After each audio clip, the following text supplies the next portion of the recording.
genèse de mes romans, et donc là, c'est le 7e. L'avant-dernier roman. Vous y êtes presque, hein, c'est bon, vous avez presque fini. Alors, cette fois-ci, c'est la pavasse. Vous savez, le truc qui peut caler une porte. De retour en URSS. Oui. Voilà. Très bien dans le contexte actuel. Donc, c'est un roman qui est paru l'année dernière, au mois de février, comme vous le savez, et qui, en fait, dont l'idée a germé dans ma petite tête assez rapidement, et que j'ai écrit, on va dire rapidement, mais en 2 étapes. Alors, l'idée est venue, en fait, en gros, bon, déjà, de mon envie d'anticipation, puisque je rappelle que ça se passe entre 1933 et 2033. Donc, en fait, nous sommes au début du roman en 2033 avec 2 entités qui se font face, qui est le bloc ouest et le bloc est, enfin sud-est. En gros, ils se sont séparés la planète. Au milieu, nous avons un pays qui fait, comment dire, dans la neutralité, hein.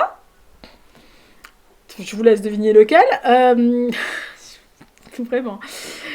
Et en fait, c'est des agents qui ont la possibilité, puisqu'on est en 2033, qui ont la possibilité de voyager dans le temps. Et chacun des blocs décide d'envoyer régulièrement des équipes dans le passé. Alors soit pas pour changer, modifier tout, mais pour apporter des petites améliorations, des petites touches. Et là, ils vont envoyer sur une mission 2 équipes, enfin de chacune leur équipe, parce que ils se sont aperçus, enfin en 2033, depuis quelques années, on a trouvé une énorme masse de pétrole sous l'Afrique. Et donc, c'est à celui qui va choper l'Afrique en premier, ou en tous les cas, le pétrole. Mais, comme l'Afrique appartient à un certain, plus ou moins, bloc à cette époque-là, ou plus ou moins, ils vont envoyer dans le passé une équipe pour faire signer, en tous les cas pour détourner l'histoire afin que les accords soient signés par chacun de leurs blocs, évidemment, ils veulent récupérer le magot, assez rapidement, sans pour cela que ça impacte la vie du monde actuel tel que nous la connaissons, mais suffisamment pour récupérer le pactole. Oui, vous voyez le truc. Et donc ils envoient donc 2 équipes, chacun envoie sur une petite équipe. Bon, ils envoient en URSS 1933. Je vous assure que j'ai pas fait exprès. Ils débarquent en Ukraine. Je fais ce que je peux. En plein Holodomor, donc la grosse famine absolument abominable qu'a subi ce pays, etc. Notamment pratiquement commandée par le pouvoir soviétique en place, et ils doivent rejoindre Moscou pour essayer de court-circuiter l'équipe d'en face, mais ils ne savent pas qui ils ont en face, ils ne se connaissent pas visuellement, très peu, et les 2 têtes de pont n'apparaissent jamais dans les organigrammes. Voilà, c'est clair. Et ils ont placé des agents depuis des années qui se sont infiltrés, en fait, qui s'appellent des insiders, qui sont infiltrés dans le pays, qui vivent à l'année dans le pays, dans les pays qu'on leur a désignés, pour pouvoir, aider les équipes qui éventuellement viendraient faire une mission. Le problème va se compliquer puisque quand ils vont arriver, très rapidement, il y a une rupture d'internet et de réseau et de satellites en 2033, en 2033, qui fait en sorte qu'en fait, ils se retrouvent seuls dans le Moscou de 1933, sous Staline, en plein milieu des purges, que du bonheur, voilà, en plein milieu de l'hiver, un hiver assez rude, etc., dans les conditions, bref. Et donc les 2 équipes qui ne se connaissent pas vont d'abord essayer plus ou moins de ne pas se faire opérer, et puis essayer de dégommer ceux d'en face, parce qu'ils ont une mission quand même, il ne faut pas déconner. Voilà. Donc ça c'est le postulat de départ, je vous laisse imaginer, parce que sur 630 pages, il y a quand même du gros. En fait, l'idée m'était venue, outre le fait que je suis vraiment, ceux qui ont suivi mon podcast sur l'histoire le savent, l'histoire de la Russie et de l'URSS est une de mes marottes, hein, il faut le dire. Et que j'avais fait un exposé en seconde sur l'Holodomor qui m'avait vraiment marqué parce que j'avais vu des photos qui sont vraiment marquantes et puis choquantes. J'avais lu des papiers, j'avais lu des articles, des récits qui étaient vraiment abominables. Et il y avait notamment un journaliste anglais qui avait pu couvrir ça, qui avait réussi à faire des photos. Enfin, si vous voyez ça, voilà, il y a du cannibalisme, il y a des gens qui ont vendu leurs enfants ou des morceaux de leurs enfants morts. Enfin, c'est absolument abominable ce qui s'est passé en Ukraine à cette époque-là, sur cette famille-là.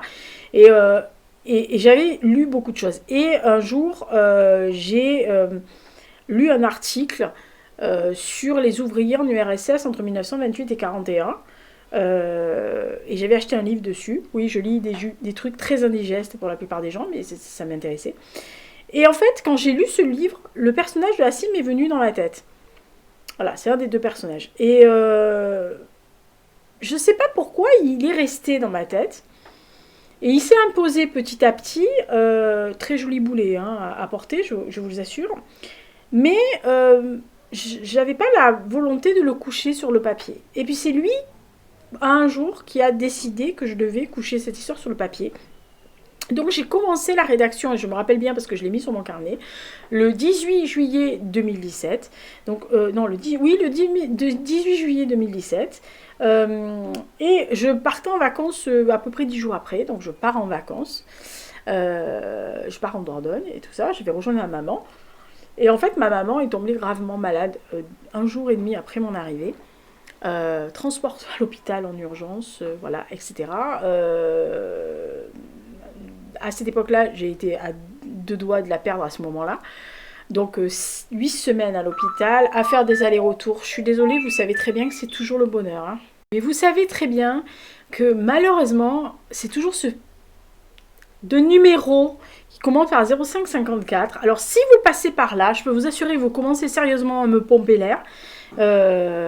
C'est à 2 doigts que je dépose une main courante avec votre numéro puisque je l'ai noté chez les flics parce que là j'en ai marre. Voilà. C'est une catastrophe ce numéro. La fois c'est 10 fois par jour. Quoi. Enfin, ils ont rien d'autre à foutre. Hein. Bref, ils m'énervent.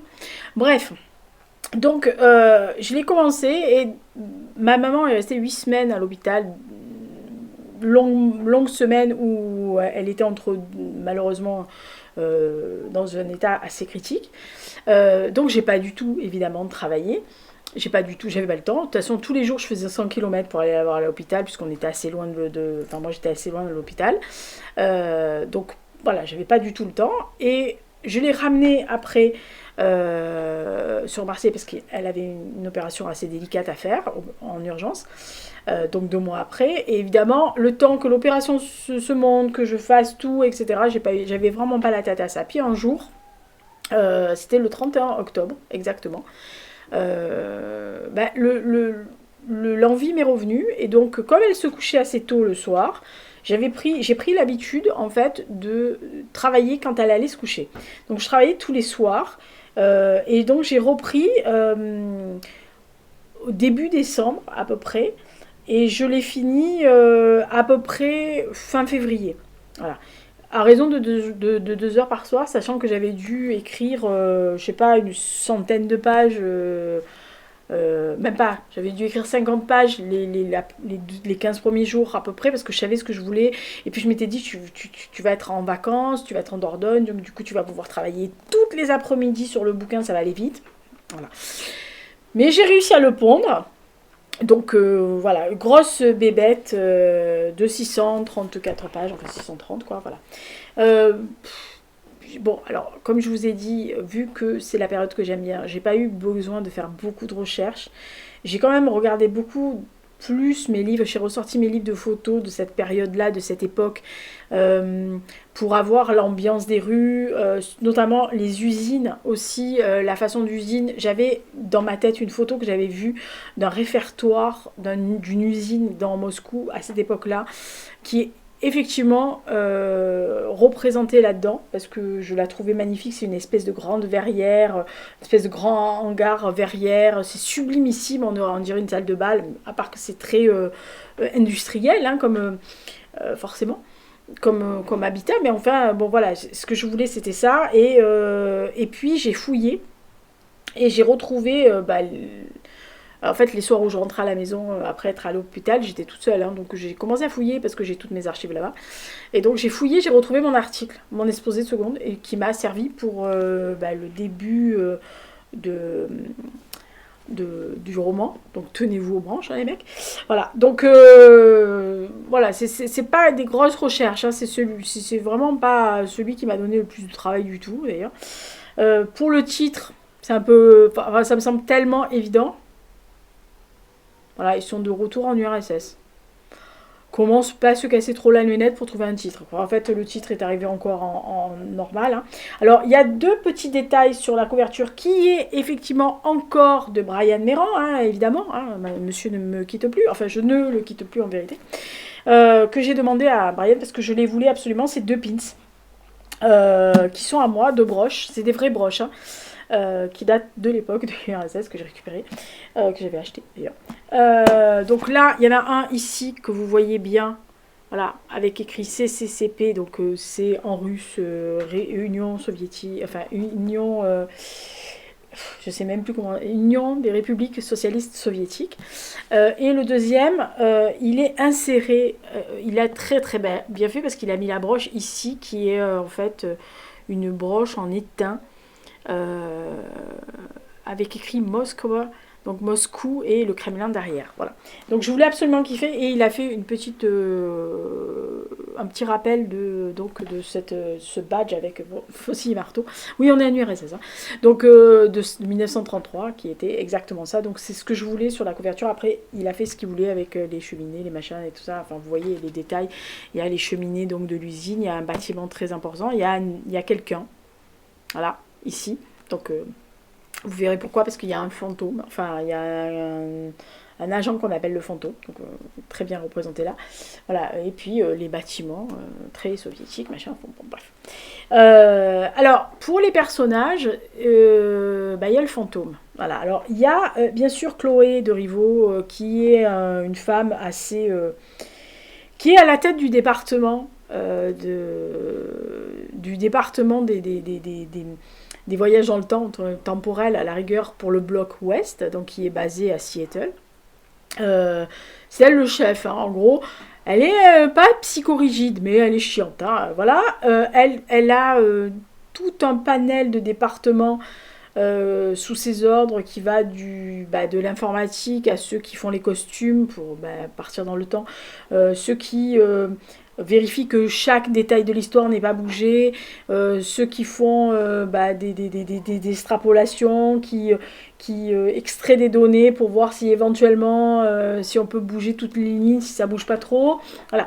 Et donc elle sur cette mission très stratégique, elle est envoyée par le chef, enfin par le président du bloc, et c'est elle qui y va, la tête pensante, qui sort jamais de son bureau, mais qui y va parce qu'elle se dit que là, de toute façon, elle a toutes les marges de manœuvre, elle, pour naviguer et pour éventuellement négocier, alors que ceux qui sont habituellement envoyés, ils n'ont pas une grosse manœuvre une grosse marge de manœuvre, alors qu'elle, elle a pratiquement les mains libres, quoi. Et de l'autre côté, donc le président du bloc sud-est décide d'envoyer son meilleur agent. Parce que là, il se dit, c'est stratégique. Si on loupe le truc, on est mort. Ils vont nous exploser, c'est con. Donc on va envoyer le meilleur. Et le meilleur, c'est son fantôme. C'est-à-dire que c'est un agent qu'on appelle le fantôme, qui passe sous les radars à chaque fois. Qui est l'un des meilleurs, qui a dégommé pratiquement un agent du bloc ouest à chaque mission. Il aura un acquis à chaque fois. Mais personne n'arrive à mettre un visage sur sa tête, parce que le but est qu'à chaque fois qu'une mission est terminée, on liquide les gens d'en face. Voilà, on ne laisse pas de traces, y compris dans la population lambda de l'époque. Si on s'est approché trop près de quelqu'un, on le liquide pour pas qu'il y ait de traces dans l'histoire, en tous les cas pour pas qu'il y ait quelqu'un qui puisse un jour dire « Oh, mais c'est lui !» Et je trouve que... Alors, le personnage de Chloé, je sais qu'il y a beaucoup de gens qui l'ont aimé, notamment Mademoiselle Virginie de la chaîne Totalie Brune, qui a beaucoup aimé le personnage de Chloé. Moi, j'ai un faible pour Assim. Voilà, oui, on va se dire, ah, c'est parce que c'est le garçon. Bah, pas que. Non, en fait, j'ai un fait pour lui parce que il s'appelle Asim Paline, en vérité. Et c'est un personnage hyper complexe et hyper génial et jouissif pour un auteur. Parce que il est emblématique, parce qu'il entretient toujours le mystère. Il est à la fois très loyal, mais il joue très personnel dans un collectif. Il sait très bien faire. Il a peur de rien, il alimente toutes les rumeurs, il inspire autant la peur que l'admiration dans ses troupes comme ceux d'en face, parce que quand on dit que le fantôme doit être sur cette mission, les autres ils sont en mode ouais, groupie, alors qu'ils sont censés ne pas le blairer et être dans le camp d'en face. Hein. Donc voilà, il a quand même ce côté où on l'admire, mais on ne sait pas qui c'est. Et donc il inspire la trouille, parce que ce type-là, il est quand même, c'est un dégommeur en puissance, même si un dégommeur existe en vérité. Et il y a une espèce d'idolâtrie qui l'entoure, malgré le fait qu'il soit du camp d'en face, quoi. Enfin, qu'il soit du camp opposé, ennemi. Et alors, bien sûr que Chloé est importante dans l'histoire, puisqu'elle va se retrouver, elle est le socle de l'histoire à un moment donné, et elle fait vaciller les plans du fantôme. C'est-à-dire qu'elle arrive, elle a une autre façon d'opérer, et comme elle n'est rarement que sur le terrain, elle y va à l'instinct, elle y va aux données qu'on lui a fournies, alors que les autres sont toujours bien encadrés, et elle est un peu électron libre. Et lui qui planifie à peu près tout, etc., c'est un peu compliqué. Donc en fait, à chaque fois qu'il avance un pion, elle en avance deux derrière, ou elle recule de deux. Vous voyez, c'est une espèce de pas de deux à distance, qui fait que voilà, ils savent pas où naviguer. Elle navigue, vas-y, c'est un peu n'importe quoi des fois, mais elle y va.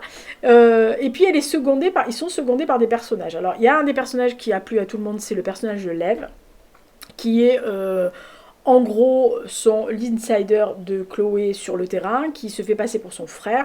Donc c'est vrai qu'il y a des moments savoureux que j'ai beaucoup aimé, de la fausse relation frère-sœur, où ils se titillent, où ils s'engueulent, etc. Alors que c'est son chef. Hein.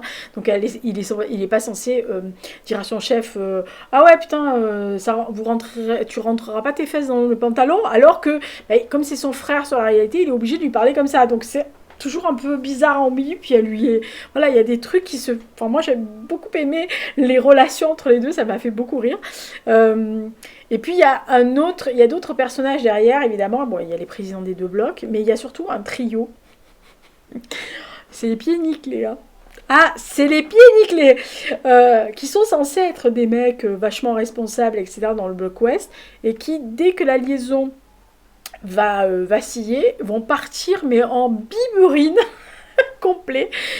Et je me suis fait un malin plaisir, mais vraiment, à leur donner à un moment donné la vedette, parce que y a des gens qui m'ont dit ah mais comment ça se fait qu'à un moment donné on voit plus du tout le fantôme et Chloé, que tu es complètement presque limite dégager tout le monde à Moscou, on ne sait pas ce qui se passe, enfin, on sait à peu près, mais on ne voit plus que les trois, parce qu'ils ont leur importance jusqu'à la fin. Et ils ont leur importance parce qu'effectivement, il y a une fin, et il y a une fin ouverte, soit, mais il y a une fin, et il y a une fin qui peut expliquer beaucoup de choses, et que ces trois-là peuvent expliquer. Donc voilà, moi j'ai trouvé que c'était absolument génial de concevoir ces personnages.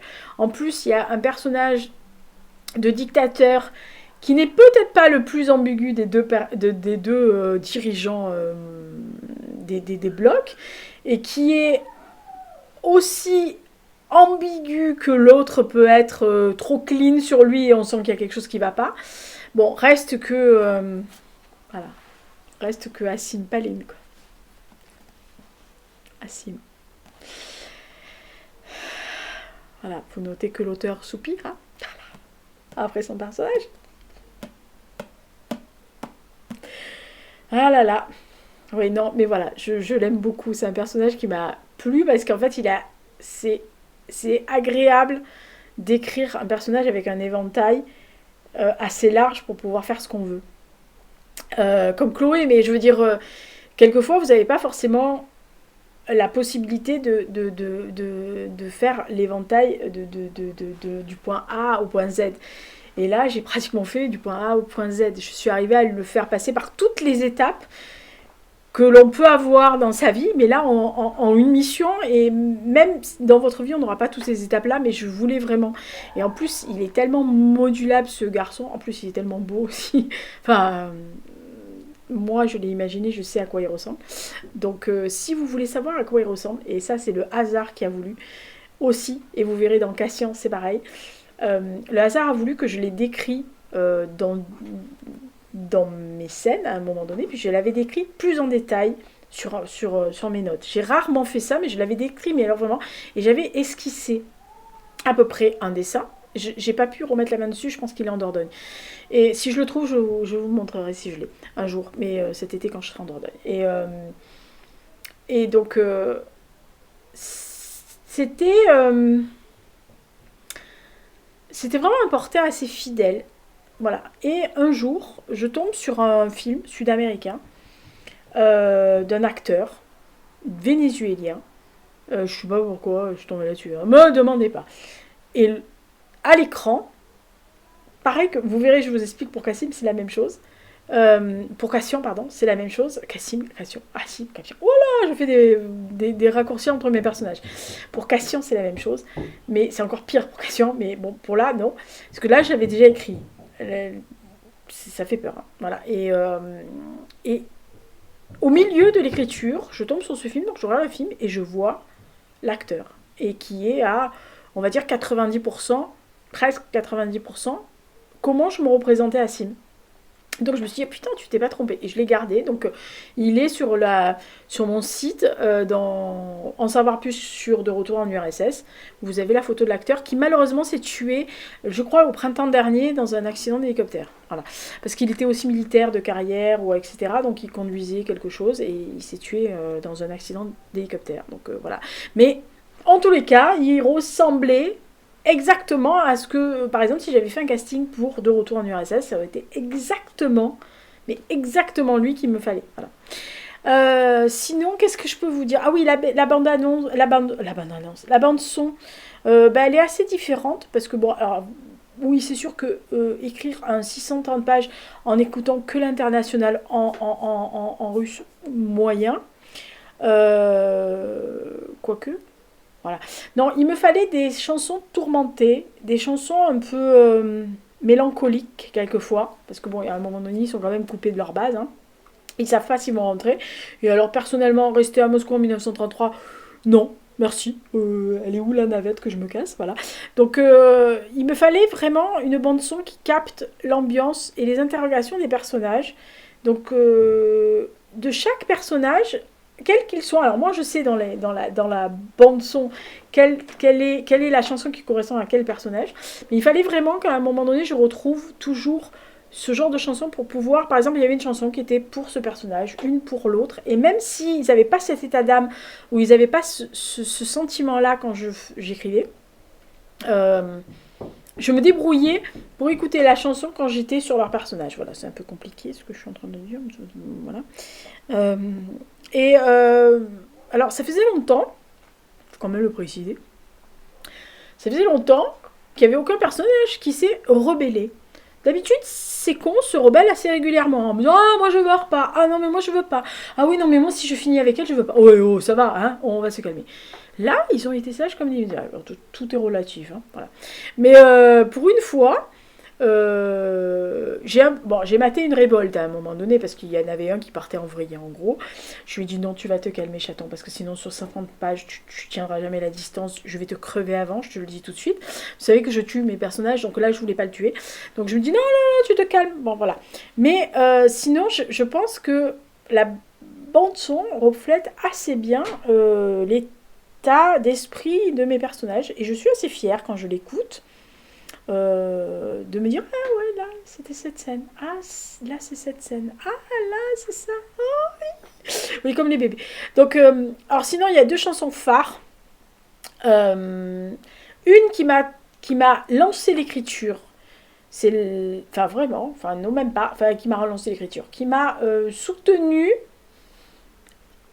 ça va être plus juste comme ça, qui m'a soutenue dans la relecture après correction. C'est-à-dire qu'il n'était pas censé... Cette chanson n'était pas là à la base. Mais quand on m'a rendu le texte pour correction, bon, il n'y avait pas 500 millions de corrections non plus, mais il faut relire le texte attentivement quand la correctrice vous l'envoie avec ses corrections. Et puis, c'est là où vous relisez vraiment le texte, où en plus des choses qu'elle a pu vous corriger, plus ou moins, vous relisez votre bébé comme si c'était pas le vôtre. Et donc, voilà, c'est vraiment très important d'y aller, parce que, oui, vous pouvez avoir une virgule que vous voulez rajouter à ce moment-là. C'est le moment où jamais de dire à la correctrice, j'ai rajouté là, est-ce que je peux le faire là? Voilà, c'est un travail d'équipe, quoi. Et cette chanson... est arrivé à peu près au même moment. C'est Harry Styles, Sign of the Time. Et j'ai trouvé que cette chanson était juste parfaitement adaptée au roman. Donc, vous voyez la taille de la bête. J'ai écouté en boucle cette chanson de Harry Styles, qui, entre autres, je le trouve choupinesque, et sa façon de s'habiller, de casser les codes, je trouve ça génial. Voilà. Ça, c'est une parenthèse. Je l'ai écouté en boucle pendant toute la relecture des corrections qu'on m'avait envoyées. Vous voyez la taille de la bête. Ça en fait des écoutes de Sign of the Times. J'en suis toujours pas d'écouter de la chanson, je l'aime toujours autant. Voilà, donc pour vous dire que y a des marottes chez les auteurs et ça s'améliore pas du tout chez les auteurs. Voilà. Et la deuxième chanson, alors ça par contre, idem, Arctic Monkeys, The Ultra Cheese. Alors cette chanson je l'aime, mais je l'aime en mourir cette chanson. C'est-à-dire que il y a très peu de chansons que je sauverai de cette planète et celle-ci en fera partie. Voilà.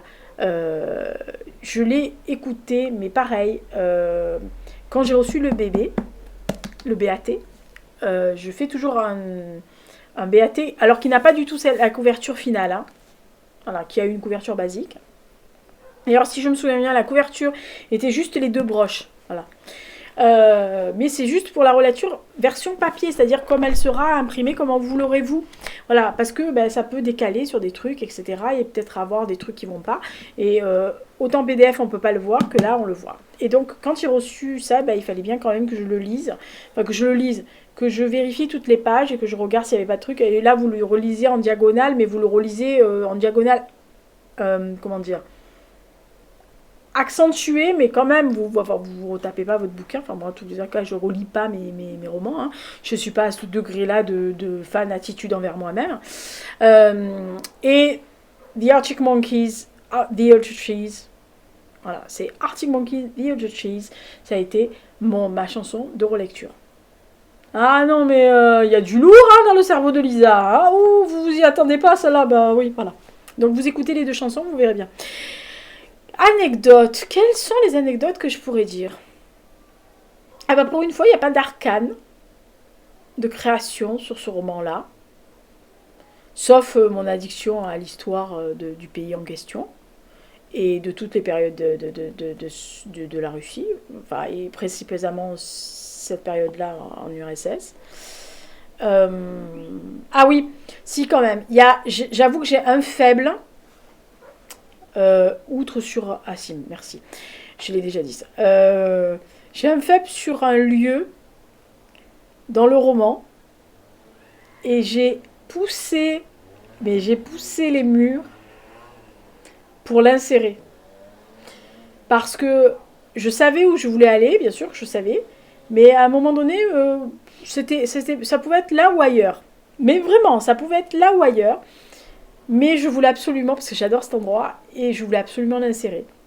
Je n'imaginais pas ne pas mettre ce lieu dans ce roman. Alors, je vous mets au défi de trouver, bien sûr. Voilà, donc je dois avouer que... Ouais, c'est comme ça. C'est un truc un peu bizarre, je dois avouer, mais bon, voilà, oui, c'est étrange, mais je voulais le caser. Il y a des trucs dans Liverpool Connection aussi, pareil, j'ai casé 2 endroits parce que je les adorais et que je voulais absolument les mettre et que je trouvais que c'était tellement fabuleux de pouvoir les mettre dans ce roman-là. Et j'ai fait pareil pour celui-là. Si je vous dis qu'Axim Paling est mon genre de mec, vous allez vous dire oui, bon, ça, on avait un peu compris quand même. Voilà. Donc ça c'est fait. Non. Oui, que c'est le seul de mes romans que je vends à large perte. Mais je le re-signale quand même.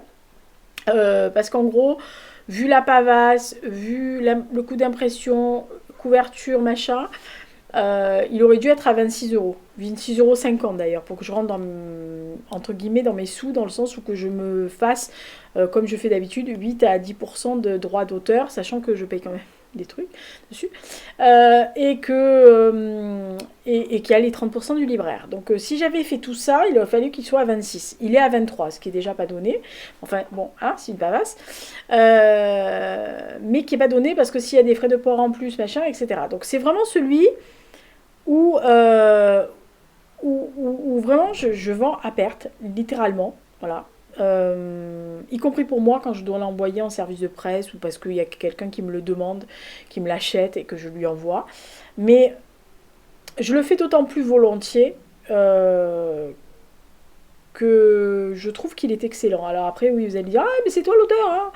Oui, mais je n'aurais jamais pensé arriver au bout de 630 pages quand j'ai eu l'idée, quand j'ai commencé. Et honnêtement, je pense que j'atteindrai jamais un niveau aussi gros pour les autres. Généralement, je tourne autour de 350, 400 pages, mais 630, voilà. Donc en plus, avec quelque chose qui m'a été hyper facile à écrire, et avec une coupure de 2 mois où j'ai vraiment fait 3 mois presque, 3 mois et demi, où j'ai vraiment, enfin même 4 mois, c'est août, septembre, octobre, donc novembre, donc 4 mois, où j'ai vraiment fait un blackout, où je me suis occupée que de ma maman, et donc je n'ai absolument pas du tout écrit. Enfin je veux dire, pas une ligne, j'ai pas pensé une seule fois au roman. Alors que quand je l'ai repris, j'ai relu les 50 pages, parce que là, 4 mois, mais je savais ce que j'avais écrit, mais je les ai relus, et j'ai enchaîné. Donc vraiment, pour moi, c'était évident, mais il fallait que j'y aille, et je pensais pas arriver au bout de ça. Donc je suis vraiment très fière de ce truc-là.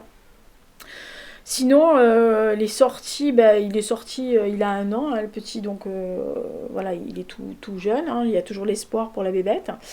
Je remercie toutes les personnes qui l'ont lu.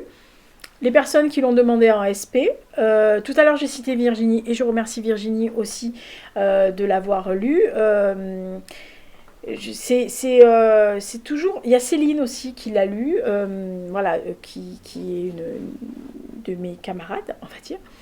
Je remercie Meg aussi parce que Meg l'a lu en avant-première. Donc Justine et Christophe qui l'avaient lu en avant-première avec moi. Donc vous pouvez trouver la vidéo ici. Donc en janvier 2021. Hein, il y a une vidéo Zoom où il y a Meg qui est un auteur aussi. Hein, donc voilà, qui est Meg, qui est un auteur, Justine et Christophe qui avaient lu en avant-première de Retour en URSS et qui m'ont posé des questions et qui en ont parlé. Donc ça, c'est vraiment agréable. Et je remercie aussi Séverine parce que elle a fait une publicité pour mon bouquin au printemps dernier en le montrant parce que je pensais pas, je lui avais envoyé gentiment, enfin à titre personnel et amical, et je pensais pas du tout qu'elle le montre parce que je pensais pas qu'elle montre les envois de camarades, et elle l'a fait, et elle m'a fait une vitrine un soir où je suis venue parler de bouquins que je lisais, et elle m'a dit maintenant tu en parles et ça suffit. Voilà, donc donc je la remercie aussi parce que c'est quand même assez gentil, et elle n'était pas obligée de le faire, et elle le dit, mais voilà, elle le fait gentiment et amicalement, et parce qu'elle est comme ça, elle est bienveillante, elle est généreuse, donc elle le fait. Mais je remercie parce que c'est toujours très compliqué de faire sa promotion quand vous n'êtes pas connu. En plus, il y avait le Covid, en plus, c'est une pavasse qui est un peu compliquée. Et surtout que depuis, je remercie les lecteurs qui reviennent vers moi, parce que ceux qui sont fidèles et qui me connaissent et qui ont déjà lu de Liverpool Connection, qui me disent ça suffit, tu arrêtes. Voilà, parce que généralement quand j'écris des bouquins, il y a des contextes, et quand ça se présente, je stresse tout le monde. Donc je vous le dis, hein, ne vous stressez pas, parce que j'en ai déjà écrit un de 2020 pour 2026. Vous allez crier au loup, hein. Voilà. Donc, non, mais je vous assure. Voilà. Donc, alors, ça va les deux prochains. Voilà. Mais il y en a un autre. Hein, voilà. Il y a celui de Noble Semaine en Famille qui arrive en 2025 théoriquement. Si j'ai su pour parler avec moi-même pour le 2024 et le 2025. Je sais pas si je vais pas inverser, mais on va voir.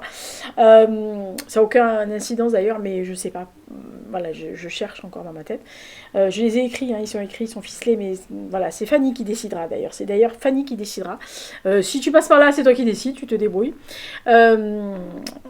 Mais voilà, j'ai encore écrit un contexte qui, si ça se développe et si ça se passe, voilà, hein, donc c'est pas ma faute, hein.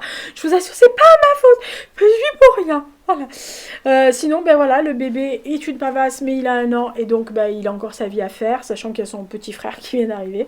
Mais bon, voilà. Si vous aimez l'anticipation, l'histoire, les romans historiques, parce qu'il y a une grosse partie d'histoire en 33 et les romans d'anticipation, bah, il est fait pour vous. Si vous aimez les pavasses, il est fait pour vous. Si vous aimez les histoires tordues, il est fait pour vous. Si vous aimez les moments assez drôles au milieu du cataclysme, c'est fait pour vous aussi. Je ne prête pas Alice Paline, hein, je préviens tout de suite, hein, je ne le prête pas, même pas en rêve. Je prête pas mes personnages masculins, sauf peut-être Noah. Pour les garçons, je prête toutes les filles, je m'en fous. Je brade Nina, parce que je peux pas la blairer. Mais les autres, je les garde, hein, les garçons, ils sont à moi, hein, perso, voilà. Bon, après, il y a beaucoup de garçons là-dedans, vous pouvez faire votre choix si vous voulez, mesdames. Pour les garçons, il n'y a qu'une fille. Hein. Non, il y en a 3. Ah, il y a 3 filles, c'est vrai. Alors, les garçons, vous prenez celles que vous voulez, on s'en fout. Et puis ceux qui aiment les filles, mais qui sont des filles, mais qui ne savent pas. Alors ceux qui ne savent pas ce qu'ils sont exactement, mais qui aiment les deux, vous prenez ce que vous voulez. Enfin bref, vous prenez qui vous voulez. Tous les goûts sont dans la nature. Je vous incite à aimer qui vous voulez. Moi, ça ne me pose aucun problème.